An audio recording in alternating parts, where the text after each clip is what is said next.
una burbuja en el mercado, en una mañana en la que el protagonista es este GDP de Producto Interior Bruto de China, con un movimiento que se espera que esté incluso por encima del de 2023, en el entorno del 5,20, muy lejos de este movimiento de recuperación pospandémica, muy lejos del movimiento de la década, del inicio de la década de 2010, muy lejos del periodo anterior a la crisis financiera, pero en un entorno de recuperación en 2024 que nos apunta a que China busca un comportamiento de crecimiento del entorno del 5%. Ya lo quisieran otros, pero ahora mismo la mirada está puesta en si estos datos de China de verdad se pueden cumplir en este entorno. Miren el siguiente gráfico que nos apunta también esta mañana de qué manera ese forecast hay que empezar a verlo contra el forecast, la previsión, gráfico de Bloomberg,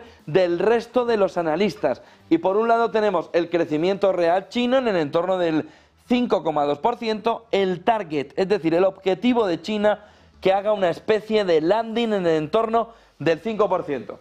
Ojo al dato de China y sobre todo al movimiento para que ese 5% sea un movimiento suficiente como para seguir avanzando para el sorpaso frente a Estados Unidos. Miren el siguiente gráfico, ha sido una noche potente también de datos sobre cómo está la economía china. Caixin de servicios, PMI 52,7 veníamos, caemos a 52,5, no se consigue subir al 52,9 que se esperaba, pero en este entorno expansión de la economía china, sobre todo preocupando alrededor de lo que puede suceder con lo que le contábamos ayer, la inundación de manufacturas en Occidente que lleva una caída de los precios generalizada por haber un exceso de productos en el mercado. Miren el siguiente gráfico que nos marca Bloomberg en una tabla el resumen de lo que se esperaba y de lo que tenemos.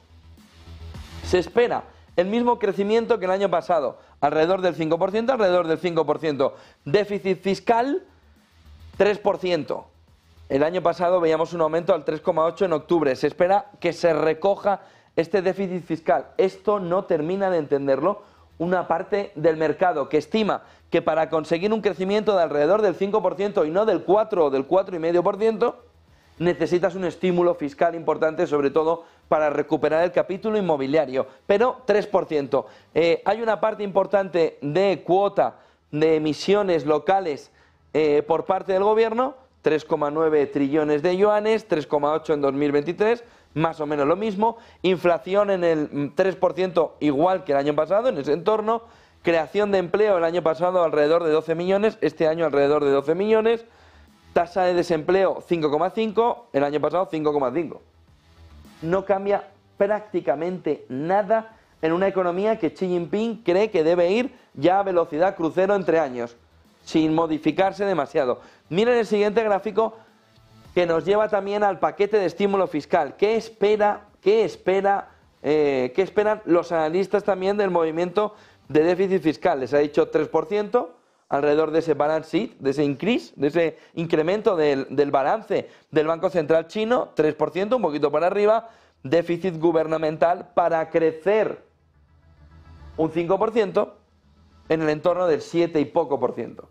Con lo que, ojo a la fotografía, sobre todo con el paquete de estímulo fiscal, que es lo que a estas horas, después de haber conocido todo el detalle y que China no haya dado una rueda de prensa para explicar el detalle, causa más dudas en los analistas internacionales, que es ver de qué manera, de verdad, China puede crecer en ese entorno del 5%, pero lo puede hacer en un entorno en el que su déficit fiscal no se incremente de manera exagerada. No parece que eso vaya a ser así. Miren el siguiente gráfico, que nos lleva también al consenso de los analistas alrededor de cómo va a ir la inflación en China.